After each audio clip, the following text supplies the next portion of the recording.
Hola, buenas tardes a todos.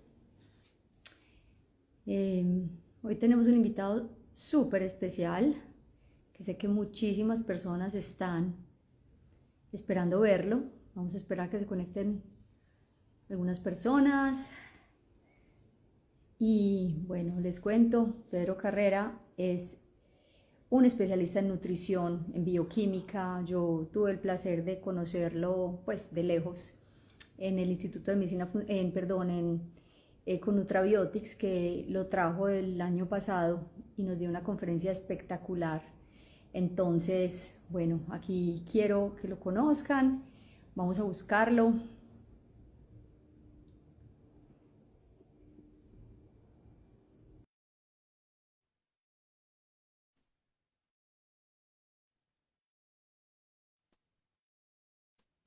Hola, Hola, hola Pedro, ¿cómo estás? hola, hola, muy Bueno, bien, muchísimas muchas gracias gracias. por aceptar esta invitación, sobre todo que ya tú vas para la cama, ya te vas a acostar, me imagino.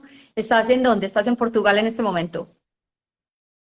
Estoy, estoy en Portugal, son Vale, las bueno, 10 de la muchísimo noche gusto. Nos conocimos un poco ahí corto en, sí, en en Bogotá Bogotá. y bueno, qué placer que me hayan invitado a abrir digamos que este grupo de seguramente charlas que vas a tener con algunas personas en Medellín para motivar a algunos especialistas en la salud a conocerte y aprender un poco más sobre este tema.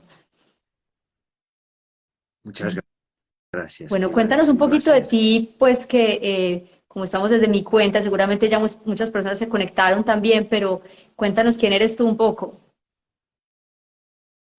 Bueno, yo soy Pedro de Portugal, también tengo algunos antepasados en varias partes de España y a nivel profesional soy nutricionista y me dedico a la docencia y también a la investigación y veo a algunos pacientes, no muchos, pero veo a algunos para mantener el contacto con, vamos a Ya, decir así, el mundo ok. real. Bueno, hoy tenemos un tema, creo que muy actual y pues muy importante, y es pues la inflamación. La inflamación como inflamación crónica. Bueno, si quieres tú, haznos una diferencia entre la inflamación crónica y la inflamación aguda, porque seguramente hay algunas personas, como esto pues digamos que es un público general, entonces vamos a ser un poco más cercanos, porque yo sé que tú tienes unos conocimientos súper profundos y avanzados, pero pues aquí hay de todo, entonces cuéntanos qué es la inflamación y qué diferencia hay entre una inflamación crónica y una inflamación aguda.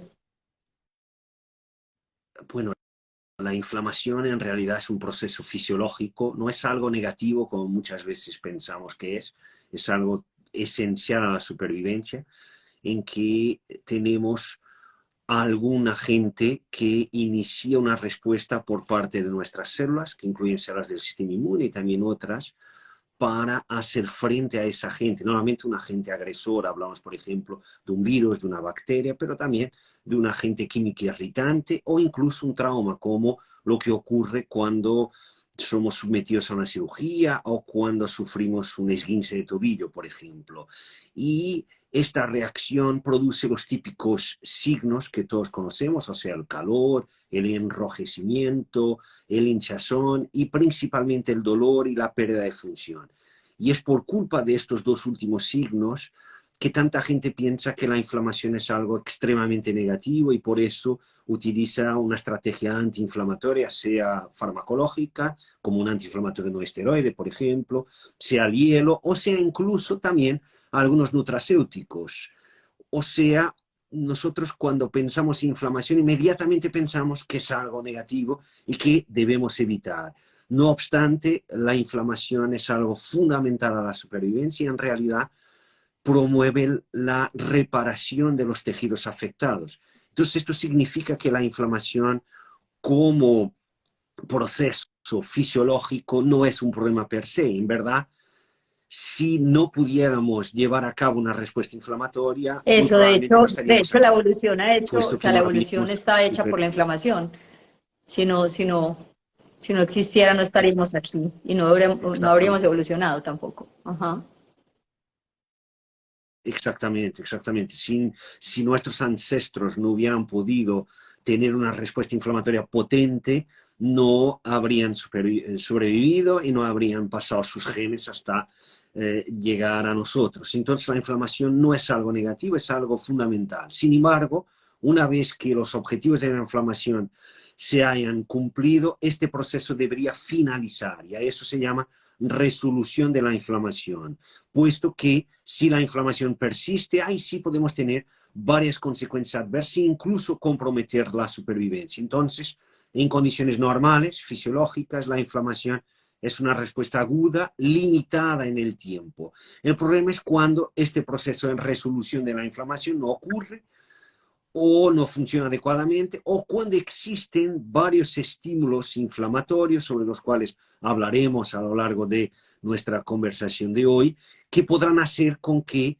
este proceso inflamatorio que era agudo ahora se convierta en crónico. Y normalmente, a pesar que es de bajo grado, es muchas veces sistémico y mismo siendo de bajo grado, puede tener muchísimas consecuencias adversas que no son percibidas, puesto que ellas tardan muchos años Claro, hasta son que se silenciosas, entonces manifiesten. uno no se da cuenta necesariamente que está inflamado, no le duele, no está hinchado, no se ve nada, pues aparentemente, pero ahí está, latente. Exactamente, eso es. Por eso también se llama este proceso la inflamación Ujú. silenciosa o la inflamación Bueno, ¿y subclínica. qué causa esta inflamación crónica?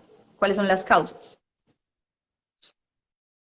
Bueno, tenemos varias causas modificables, que son obviamente aquellas que más nos interesan, porque como el nombre nos indica, son aquellas que nosotros podemos Ya. evitar.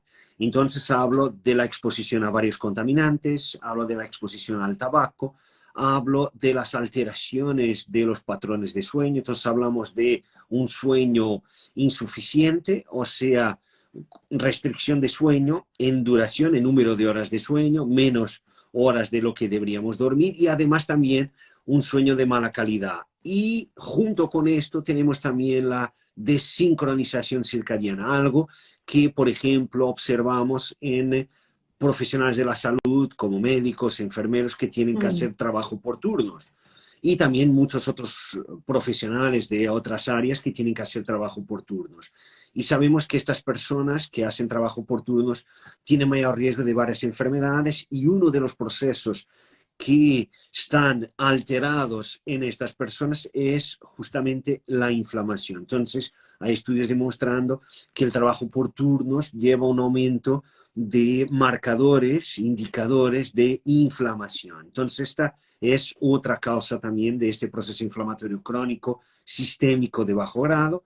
Además, tenemos también el estrés psicológico y tenemos la inactividad física, la obesidad, en especial cuando se caracteriza por exceso de tejido adiposo visceral, que como el nombre indica está junto a las vísceras. Entonces, una forma de podermos saber, no obviamente a ciencia cierta, pero de intuir que la persona podrá tener más grasa visceral es a través del perímetro de la cintura. Entonces, no solo es importante saber cuál es nuestro peso y cuál es nuestro índice de masa corporal, que es el peso teniendo en cuenta también la estatura, la talla, pero además de esto es importante también saber cuál es nuestro perímetro de cintura, puesto que tener más grasa visceral parece ser peor que tener grasa, por ejemplo, Ujú. subcutánea, como normalmente tenemos en Ajá. brazos y piernas. Entonces, esta es otra causa también de inflamación. Y además de todo esto, aún tenemos después alteraciones de la microbiota, alteraciones de la permeabilidad intestinal y tenemos a diversos factores nutricionales que de forma directa y de forma indirecta, por ejemplo, alterando la microbiota o contribuyendo también para una alteración de esa permeabilidad intestinal, pueden promover o Bueno, facilitar un proceso puede haber inflamatorio. también, por ejemplo, el sobreentrenamiento, o sea, la falta de ejercicio es una causa de inflamación crónica, pero el sobreentrenamiento también puede serlo, ¿no? Efectivamente, y hay efectivamente varios estudios en deportistas demostrando que el exceso de entrenamiento lleva a un aumento de la respuesta inflamatoria. Incluso, por ejemplo, hacer un Ujú. maratón, un ultramaratón, un triatlón, lleva a un aumento muy, muy sustancial de varios De la marcadores permeabilidad inflamatorios en intestinal. las horas post-entrenamiento.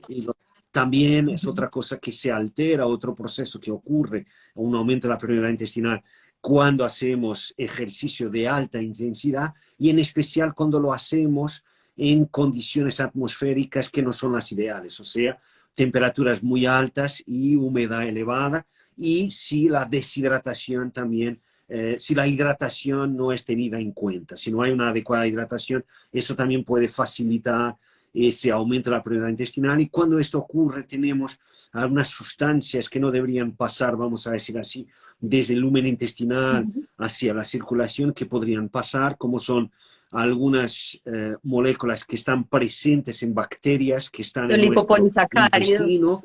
por Ajá. ejemplo, exactamente lipopolisacáridos, que son endotoxinas, que si pasan hacia la circulación, mismo que pasen en cantidades pequeñas, o sea, en el corto plazo no van a ser peligrosas, pero pueden activar de forma persistente, si esto ocurre de forma crónica, a respuestas inflamatorias en células del sistema inmune, contribuyendo para este fenómeno de inflamación crónico Claro, sistémico incluso de se ha bajo grado. encontrado esos lipopolisacáridos en personas con Alzheimer, ¿no? Y con enfermedades neurodegenerativas. Parece haber digamos, permeabilidad de la barrera hematoencefálica que favorece también esa inflamación crónica a nivel del sistema nervioso central. Y bueno, algo también de pronto que contribuye a la inflamación crónica es la infección, ¿no? Las infecciones. Y entre ellas, pues el COVID es una de las que probablemente en este momento está generando también tanta inflamación crónica.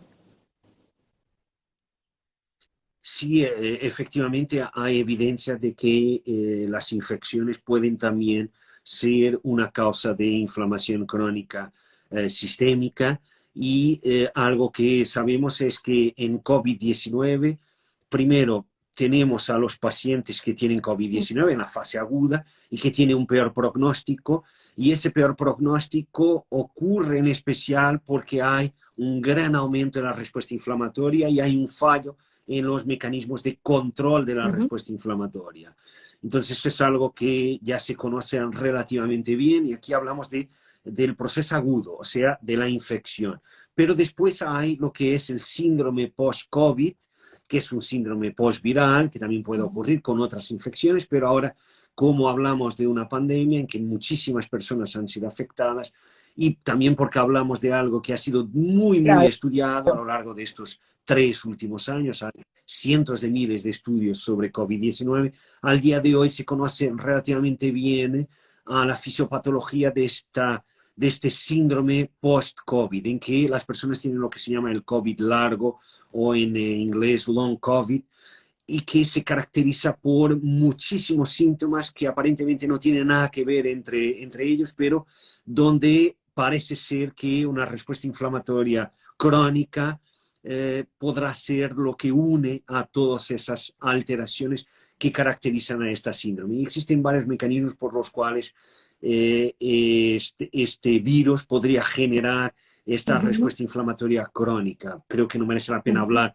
de sus mecanismos en detalle, pero solo comentar que efectivamente eso puede ocurrir, y que ahí también quizás modular la respuesta inflamatoria pueda ser una forma de poder por lo menos mitigar parte de lo que son las varias alteraciones que ocurren en esos pacientes que tienen Ajá. Pues, este síndrome. bueno, una pregunta. ¿Hay predisposición genética a la inflamación crónica? Efectivamente, hay predisposición genética para Ujú. prácticamente todas las enfermedades. Sin embargo, la genética explica parte del problema. Necesitamos también de la exposición a factores detonantes o promotores de esa enfermedad o de ese fenómeno fisiopatológico, como es el caso de la inflamación. Y eso lo sabemos porque efectivamente tenemos a personas que son genotipos distintos, pero expuestos a varios de estos factores detonantes o promotores de la inflamación, y que cursan con una respuesta inflamatoria crónica. Eso entonces nos indica que la genética no explica todo. Sin embargo, es verdad que algunas personas podrán tener un genotipo que hace con que la respuesta inflamatoria sea más intensa o que tengan una mayor facilidad para desarrollar este proceso inflamatorio crónico. Quizás, por ejemplo, porque los mecanismos de resolución de la inflamación en esas personas no sean tan adecuados, vamos a decir así, como en otras personas. Si ponemos digamos que en un orden de importancia, ciertos riesgos para inflamar o ciertas barreras, más bien ciertas barreras que tiene el cuerpo o mecanismos de inflamación de los que hablabas. Si ponemos el estrés, la falta de sueño, las cargas tóxicas, la salud digestiva, los desbalances del azúcar, ¿tendrías uno en especial que dirías, yo creo que este es más relevante que todos? Bueno, yo, teniendo en cuenta lo que conozco de la literatura científica y también de lo que yo mismo he sentido, experimentado, podría decir que quizás las alteraciones del sueño y de los ritmos circadianos estarían en número Okay. uno. Y después pondría el estrés y después pondría la obesidad. Okay. Entonces yo pondría estos tres como los más importantes, sin obviamente olvidar a todos los otros que comenté, lo que incluye la dieta y factores nutricionales específicos. Sin embargo, yo creo que estos quizás sean los más importantes. Yo digo quizás porque esto lo digo por lo que conozco de la literatura, también por lo que yo mismo he experimentado en mí mismo, por lo que he visto en pacientes, pero obviamente que no te puedo garantizar que es así, porque es muy difícil que tú sepas exactamente cuál es de todos estos factores Claro. el que tiene mayor Sí. peso, porque es muy complicado controlar a todas las Pero otras también puede variables en ser un que una estudio. persona con insomnio lo tenga porque tiene una permeabilidad intestinal o porque come mal o porque tiene, o sea, otras cosas que no necesariamente yo tengo que poner a dormir al paciente con un medicamento, sino que tengo que mirar cuál es la causa de ese insomnio. O sea, pues puede que el origen del insomnio Efectivamente. sea su salud digestiva o que el origen de su síndrome metabólico sea un problema de tiroides. Entonces, pues sí, tal vez es una red muy grande, pues, pero te preguntaba eso porque, pues para mí el intestino es muy relevante. O sea, me parece que si el intestino tiene, o sea, tiene un sistema inmune tan poderoso, entonces pensaría yo que en eso se basa mucho la inflamación.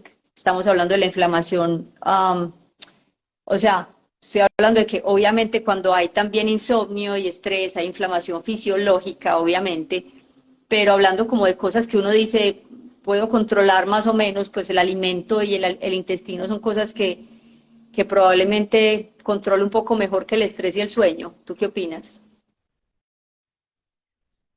Entiendo lo que dices, pero la verdad es que estos factores también te Claro, afectan a la salud es intestinal. Entonces, como tú bidireccional, dices, es una total. red en que todos, exactamente, bidireccional, Ujú. sería la mejor expresión, porque todos estos factores en realidad, o casi todos, Ujú. interactúan. Entonces, yo entiendo Sí, a dónde quieres llegar y coincido con lo que dices, pero es claro. difícil decir este o aquel porque en realidad yo veo la salud de la siguiente forma. Para mí la salud o la enfermedad es el resultado de una gran ecuación con Factores. muchísimas variables y el problema es que no hablamos solo del sumatorio de variables, hablamos también de la interacción entre ellas. Entonces la ecuación es realmente complicada, es un algoritmo complicado y que además quizás no sea lo mismo, estoy casi seguro que no es lo mismo en cada persona y es por eso que tú haces medicina personalizada y es por eso también que yo soy un gran defensor de la nutrición Ujú. Vale, y personalizada. entonces, ¿qué consecuencia tiene la inflamación crónica? Pues en primer lugar, la inflamación crónica puede llevar a la resistencia a la insulina. La resistencia a la insulina es causa de síndrome metabólico que se caracteriza por alteraciones al nivel de las lipoproteínas, que son, vamos a decir así, transportadores de colesterol y de grasa en nuestra sangre y que cuando se alteran podrán ser uno de los promotores de la aterosclerosis que está en la base de enfermedades cardiovasculares como el infarto de miocardio, el accidente cerebrovascular. Además, la resistencia a la insulina lleva también a la hipertensión. Entonces, estas alteraciones que tienen por base la resistencia a la insulina se llaman síndrome metabólico, donde también se juntan a ellas la hiperglucemia, el aumento de la glucemia, que podrá llevar a la diabetes. Aquí hablamos de diabetes tipo 2. Además, la resistencia a la insulina puede también favorecer el hígado graso, la esteatosis hepática. Y si una persona con hígado graso sigue teniendo un proceso inflamatorio crónico, podrá más fácilmente evolucionar de steatosis, o sea, de acumulación de lípidos en el hígado, para inflamación, para esteatohepatitis, que podrá incluso evolucionar para cirrosis y cáncer. Además de esto, sabemos también que la inflamación está involucrada directamente en la aterosclerosis y por eso está involucrada en las enfermedades cardiovasculares más importantes, que son aquellas que comenté antes. Puede también que la inflamación crónica aumente el riesgo de varios tipos de cáncer, que aumente el riesgo de varias enfermedades neurodegenerativas como enfermedad de Alzheimer, enfermedad de Parkinson. También parece ser, hay cada vez más evidencia implicando a la inflamación en la depresión y enfermedades y algunas enfermedades psiquiátricas. Además, la inflamación puede también contribuir para la enfermedad renal crónica, para la osteoartrosis y también para la osteoporosis y la sarcopenia, que es la pérdida de masa muscular y la pérdida de fuerza.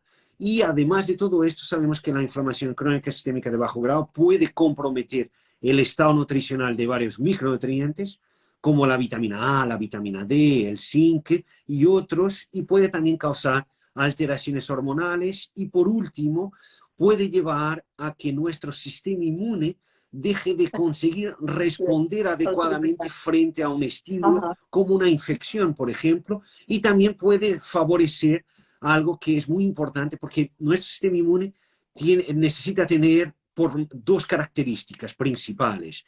Una es que pueda responder adecuadamente y rápidamente a un agente agresor como una infección. Otra es que consigamos tener mecanismos de tolerancia, o sea, esos mecanismos de tolerancia significan que nuestro sistema inmune tiene la capacidad de saber lo que es un enemigo y de lo que no es un enemigo, o sea, el propio cuerpo que él está defendiendo. Entonces, sabemos que la inflamación podrá favorecer esa pérdida de tolerancia, llevando a que personas, y aquí la genética sí que tiene un rol importante, personas genéticamente predispuestas más fácilmente puedan desarrollar una enfermedad autoinmune, en que el sistema inmune empieza a atacar el propio cuerpo que debería Así estar es. defendiendo. Bueno, Pedro, ¿y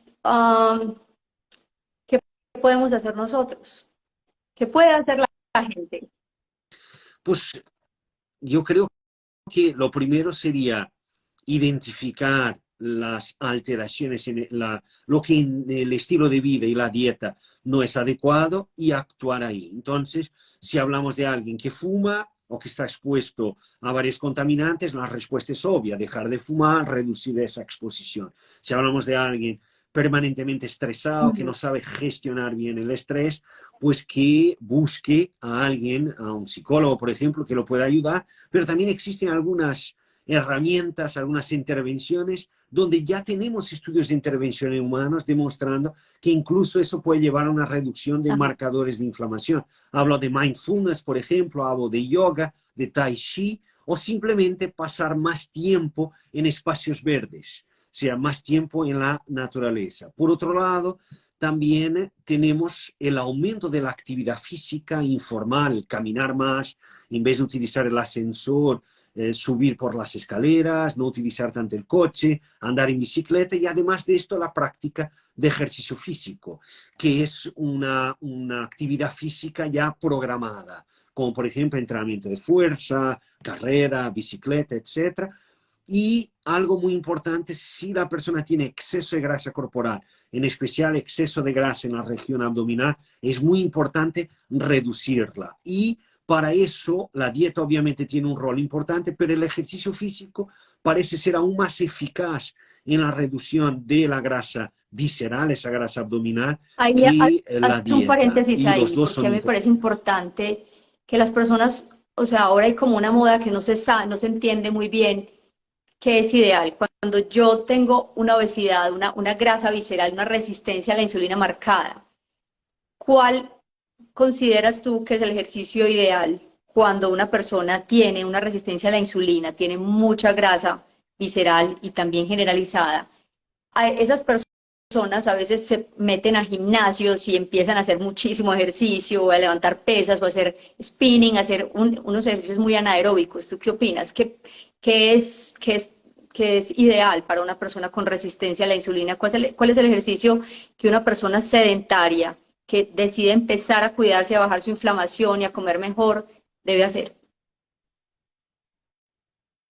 Pues debe hacerlo de forma Porque gradual. si no es Eso es lo porque si no principal, es hacerlo de inflamatorio forma además. gradual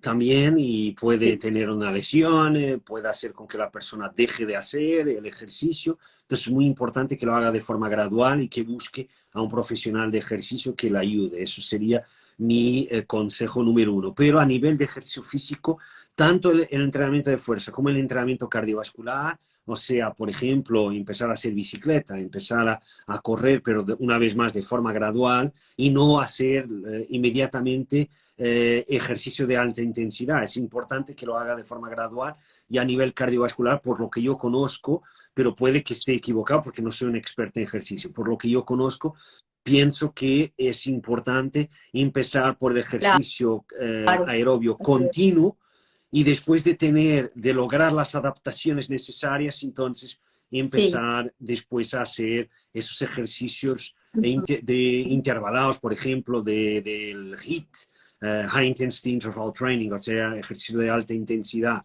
Pero ahí sería importante, ahí sí que es muy importante buscar a un Sí. profesional de ejercicio.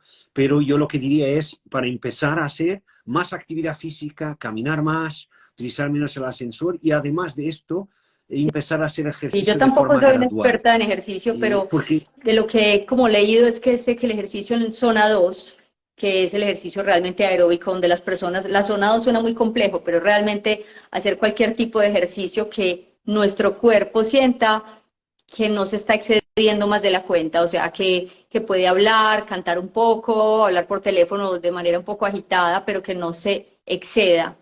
Ese es el ejercicio de zona 2 donde ahí es donde las células empiezan realmente a generar pues energía y es como el ejercicio más adecuado cuando tengo una resistencia a la insulina severa. Obviamente, si una persona decide moverse, pues lo importante es que se mueva y que no se lesione para que no, pues para que no suspenda el proceso, pues. Bueno, síguenos hablando de qué más puedo hacer efectivamente. para... Además de todo esto, muy importante cuidar el sueño, entonces un sueño adecuado, y aquí existen muchísimos factores a nivel de nuestro estilo de vida que pueden, como tú bien has comentado antes, hacer Sí, con que el sueño no sea adecuado. Entonces, por ejemplo, uno de los factores más importantes para tener un sueño adecuado es la exposición correcta a la luz. ¿Qué significa esto? De una forma muy sencilla, muy simple, durante el día, en especial por la mañana, exposición a luz natural. Salir a la calle, tener exposición a la luz. Y por la noche, no hacer lo que estoy haciendo yo ahora a las 10:30 de la noche, o sea, no exponerse a una luz intensa.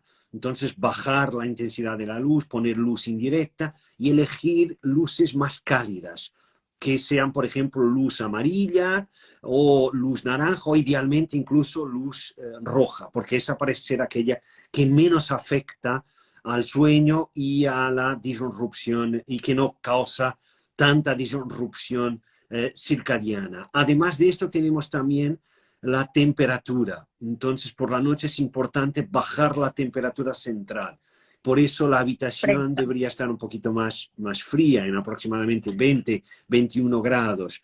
Y una estrategia también para bajar la temperatura central, y eso parece tener efectos beneficiosos en el sueño, es tomarse un baño de inmersión muy caliente, porque esto parece ser aquí una paradoja, pero no lo es. Esto hace con que tengamos un aumento de la vasodilatación y tengamos la salida de calor desde el centro hacia la periferia, y lo que importa es bajar la temperatura central. Entonces, esta es una estrategia también que se puede considerar, en especial en invierno, y otra es la sauna, por la misma razón. Además de esto, todo lo que comenté, también es muy importante el ejercicio físico, porque el ejercicio físico también parece afectar de forma beneficiosa al sueño. Y ahí, una vez más, yo diría hacer ejercicio físico por la mañana, sería lo ideal, porque eso también te obliga a salir y a exponerte a la luz, y el ejercicio es una forma también de regular los ritmos circadianos. Y después también la dieta. La dieta también influye en el sueño.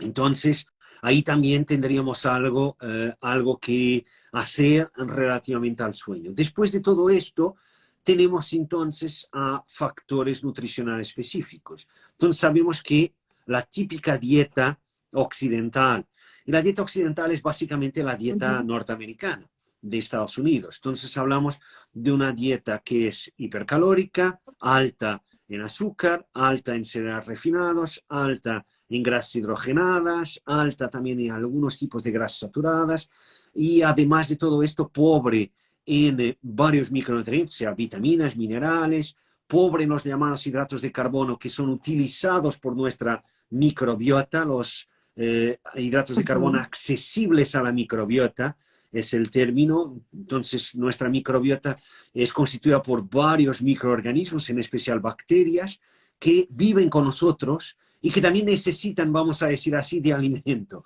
Entonces, si no les damos el sustrato adecuado, pues podemos tener un desequilibrio en ese ecosistema que vive con nosotros, y Pues eso nos va a alimenta a otras afectar bacterias que no negativamente. deberían estar ahí. Entonces, exactamente. Entonces, estos hidratos de carbono accesibles a la microbiota están presentes en varias verduras, en frutas, en legumbres, tubérculos, frutos secos, etcétera. Y además de esto, también parece ser que los ácidos grasos omega 3 aquí juegan un papel muy importante, puesto que son precursores de moléculas que son responsables por la resolución de la inflamación. Y además, sabemos que tanto los ácidos grasos omega 3 como varios compuestos bioactivos que están presentes en alimentos, los llamados fitoquímicos, parecen afectar a la inflamación por varios mecanismos. Uno de ellos es porque parece que regulan a la expresión de genes que son responsables por la producción de proteínas Las involucradas en la resolvinas, hablas inflamación. de...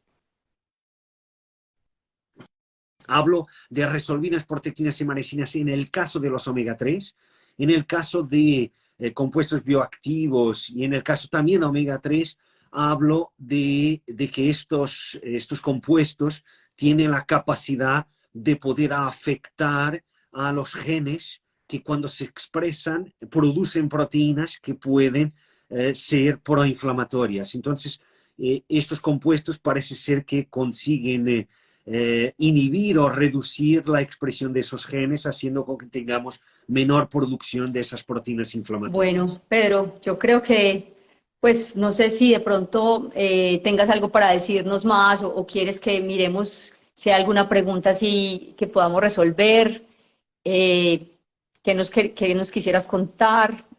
Yo creo que por aquí, um, no sé.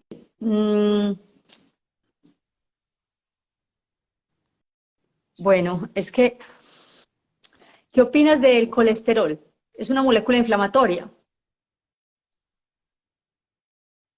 Bueno, pero depende de la cantidad, depende en qué forma está, Ujú. depende dónde estamos hablando, o sea, si estamos hablando del colesterol en la arteria, entonces sí que puede ser inflamatorio.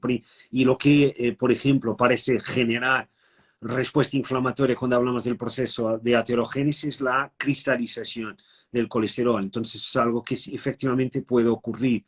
Es verdad que el colesterol es muy importante para que podamos producir, por ejemplo, varias hormonas, y no solo eso, muy importante también para la membrana celular, pero también es verdad que exceso de colesterol sí que puede tener varios efectos adversos. Pero ahí ya entramos en un tema bastante complejo porque ahí tendríamos que hablar de los transportadores del Ujú. colesterol, de las lipoproteínas que transportan el colesterol y de las varias alteraciones en esas lipoproteínas, del número de partículas que esas lipoproteínas son, o sea, cuál es el número que tenemos, el número de esas partículas que transportan colesterol y otros lípidos. Entonces ahí entramos Ujú. ya en un mundo bastante complejo. Por eso no Sí, puedo dar una respuesta de que sí, el colesterol es fantástico y no hay ningún problema, el colesterol es el demonio y hay que evitarlo, porque en realidad no es que exactamente así. no me vas a dejar de ver porque yo no conté con que se iba a poner esto oscuro, está ya súper oscuro aquí. Eh, ¿qué opinas? O sea, ¿qué tan inflamatoria puede ser la hipoglicemia? O sea, porque a ver, yo digamos que en mi consultorio veo a muchas personas con resistencia a la insulina con hipoglicemia. Entonces, a veces hay, no sé qué opinión te genera esto y pues como tú eres muy experto en nutrición, me gustaría conocer tu opinión, porque hay muchísimos casos de personas que ayunan, que hacen ayunos prolongados, que tienen hipoglicemias reactivas, que tienen además a veces también o resistencia a la insulina, tienen una insulina elevada, pero esa insulina elevada les genera hipoglicemia, todavía no están no están en una etapa de hiperglicemia, que se les sube el azúcar, sino que por el contrario tienen azúcares bajos a pesar de que sean obesas o tengan sobrepeso.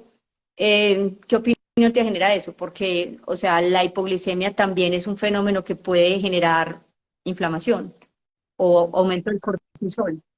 Sí, la hipoglicemia obviamente es un problema y tener esas hipoglicemias constantes y reactivas, obviamente que no es adecuado y puede tener varios efectos adversos, tienes alteraciones que pueden a largo plazo efectivamente tener consecuencias adversas.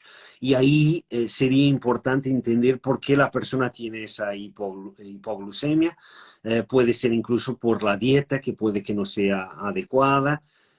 Y ahí también es importante decirte que las respuestas glucémicas y las respuestas insulinémicas a los alimentos, a las comidas que uno hace, no son iguales entre todas las personas. Tenemos personas que, por ejemplo, para darte un ejemplo, y esto no es algo, aquí ya no hablo de la práctica, hablo mismo de un estudio. Hay un estudio muy conocido que es un estudio hecho en Israel, que lo que intentaron hacer fue encontrar un algoritmo que pudiera predecir la respuesta glucémica en cada persona, teniendo en cuenta varios factores. Pero algo que de ese estudio me resultó muy curioso fue ver que, por ejemplo, entre dos personas, la respuesta a una galleta, en una persona que se ingirió una galleta, su glucemia aumentó muchísimo. En la otra persona que ingirió la misma galleta, la glucemia apenas aumentó. Esa persona que ingirió una galleta que tuvo un gran aumento de la glucemia, cuando ingirió un plátano, la glucemia apenas aumentó. En la otra fue al revés. Entonces, la galleta apenas le aumentó la glucemia, el plátano le disparó la glucemia. Y eso te demuestra que efectivamente hay Individual. respuestas muy individuales y también y en ese estudio incluso las respuestas al pan también han sido completamente distintas. En algunos fue un gran aumento de la glucemia y en otros prácticamente no aumentó. Entonces aquí también es muy importante saber que nuestras respuestas a los alimentos, a pesar que existen tablas con el índice glucémico, con la carga glucémica, la verdad es que nosotros tenemos a ese valor, que es un valor medio, pero cuando vamos a ver la variación, el intervalo en la glucemia después de ingerir a esos alimentos, en esos estudios con índice glucémico, por ejemplo, vemos que es muy grande. ¿Qué significa esto? Que hay personas que un determinado alimento le aumenta poco, en otras le aumenta mucho, pero la media te dice que esto aumenta o mucho o poco, dependiendo del número de personas y de lo que son los varios valores de glucemia que encuentras. Entonces, la verdad es puede tener que es que muy ver, complicado puede tener que ver, simplemente perdón, la utilizar relación con su microbiota una también, tabla. ¿no? O sea, se sabe que hay bacterias que aprovechan mucho También más en los ese estudio dicen, carbohidratos a que ver, otras y por eso hay una ujú, microbiota diferente en las personas obesas y otra en las personas pues que tienen un peso normal, ¿no? En eso yo creo que hay mucho por explorar también, ¿no? mucho. Y en ese estudio de Israel que te comenté, uno de los factores que han tenido en cuenta fue Uh -huh. efectivamente la microbiota. Entonces, yo creo que al día de hoy aún es Saber. complicado tener todos esos datos y saber lo que hacer con ellos, pero hay algo que ya algunas personas lo están haciendo, que es utilizar un medidor de glucemia Sí, durante, por ejemplo, 2 semanas para que puedan identificar mejor qué tipo de alimentos, qué combinaciones de la alimentos, porque eso combinación. también es muy importante, les producen un mayor aumento de la glucemia, les produce una hipoglucemia, o sea, eso es algo también que podemos hacer y que si queremos realmente optimizar nuestra Claro. dieta, yo creo que esa podría ser una herramienta Claro, es útil. más, también así, hablando de inflamación, no sé si conoces a Datis Karrasian, que utiliza mucho, o sea, estudia mucho los alimentos y como su relación con el sistema inmune y la inflamación. Y él medía, por ejemplo, cuál era la respuesta inmune de un pedazo de un pedazo de pan o un pedazo de pan, o sea, con tomate y jamón encima y un pedazo de jamón, tomate, queso, y era completamente distinta la respuesta inmune, o sea, la inmunidad, o sea, sí, la reacción inmune se modifica, no necesariamente sumatoria, sino que es diferente, y es diferente en todas las personas. Entonces, yo creo que la Exactamente. microbiota juega un papel muy importante en todo esto. Eh, Juega así y además, como tú comentaste, también hay esta cuestión de la combinación de alimentos. Por ejemplo, hay estudios demostrando, además de esto que comentaste, hay estudios demostrando que cuando tú haces, por ejemplo, una comida proinflamatoria, la típica comida sí, de Coca-Cola hamburguesa y con sí, no, la típica comida, exacto, la típica comida hipercalórica, hiperglucídica, hiperlipídica. Cuando haces esa comida junto, por ejemplo, con un zumo de naranja, es tu menor, respuesta a nivel del sistema inmune es muy es distinta. Es que diferente. no es menor, incluso fue completamente suprimida. No hubo siquiera respuesta inflamatoria. Hay un estudio que lo conozco bien porque la primera autora es una gran amiga mía de Brasil, Daniela Seixas, en que ella lo que ha hecho fue una comida proinflamatoria y dar a esas personas la comida con y sin zumo de naranja. Con el zumo de naranja no hubo siquiera aumento de la respuesta inflamatoria. Neutralizó completamente. Y hay otro estudio, por ejemplo, con aguacate, algo que en Colombia lo tenéis muy fácil, aquí es muy caro, pero con aguacate, una hamburguesa con y sin aguacate, y con aguacate no hubo aumento de un marcador de inflamación, lo cual aumentó cuando se ingirió la hamburguesa sin el aguacate. Entonces, efectivamente, las combinaciones de alimentos no son el resultado del Uh sumatorio, -huh. como tú bien has dicho, y después aún tenemos también las respuestas individuales. Pedro, voy a prender la luz, es que no veo nada, espérate. Ay, no prende, no pasa nada, no prende, estoy aquí al lado, pero no prende. Pedro, te quería preguntar algo, como tú estás tan empapado como de la parte investigativa o pues digamos universidad, enseñas tanto y me imagino que lees artículos todo el tiempo, quisiera pues que nos contaras un poco sobre el vinagre de manzana porque hay como mucha moda del vinagre de manzana con la glicemia y que tomar vinagre de manzana disminuye la glicemia. ¿Qué tantos estudios, qué tanta validez científica tiene eso? ¿Qué tan antiinflamatorio es? ¿Qué opinas? Bueno, del vinagre de manzana concretamente no te sé decir mucho, porque nunca he leído sobre el vinagre de manzana. Ahora, sobre Pues el bueno, vinagre de sí. vino, eh, el vinagre efectivamente hay estudios demostrando que si tú añades el vinagre a un alimento que te produzca una respuesta glucémica alta, el vinagre disminuye esa respuesta glucémica. Por ejemplo, pan. Un pan blanco te parece aumentar, ya hemos visto que no es igual en todas las personas, pero de una forma general te parece aumentar significativamente a la glucemia. Pero cuando juntas a ese pan el vinagre, ese aumento de la Ok. glucemia es mucho menor. Entonces, efectivamente, el vinagre parece afectar a la respuesta glucémica a un alimento alto en hidratos de carbono como Bueno, es el pan. algo más para concluir, Pedro. Hay aquí una pregunta, solo quería contestar porque la he visto sobre el ácido úrico. Efectivamente, el ácido úrico puede sí ser proinflamatorio. Entonces, otra de las posibles causas de inflamación es la hiperuricemia. Y aquí no hablo solo de la gota, hablo incluso de la hiperuricemia, o sea, ácido úrico aumentado de forma silenciosa, o sea, sin producir dolor, sin producir gotas, sin producir piedras en el riñón, nefrolitíasis, porque eso es lo que realmente te va a producir signos, te va a producir dolor. Entonces hablo de lo que se llama la hiperuricemia silenciosa o subclínica, pero hoy tenemos cada vez más estudios sugiriendo que el ácido úrico, mismo por debajo del valor que se considera Sí. alto porque puede producir gota, ya podría generar varias alteraciones adversas y una de las formas por las cuales podrá generar esas alteraciones y aumentar el riesgo de algunas enfermedades es porque podrá ser Ujú. proinflamatorio. Vale. Bueno, muchas gracias, Pedro. Yo les cuento que Pedro viene a finales de mayo, ¿cierto? Él va a estar Cierto. en el country, va a dictar un curso sobre inflamación para especialistas de la salud, no solo médicos, sino health coaches, nutricionistas, pues yo pienso que para cualquier médico es muy importante este tema. Entonces, de todas maneras, les vamos a dejar la información acá. Bonavita lo está organizando y lo va a traer. Esperamos que sea muy exitoso porque la verdad, Pedro es un excelente expositor.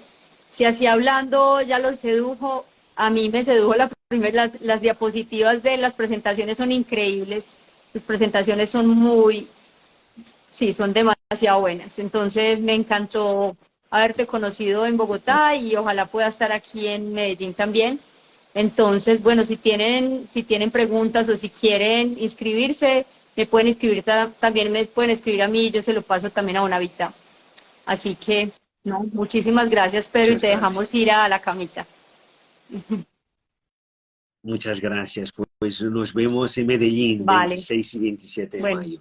Muchísimas gracias, Pilar. Ha sido un gran placer y muchas gracias gracias a todos a los ti. que han estado aquí hoy. Hasta luego. Un abrazo. Hasta luego.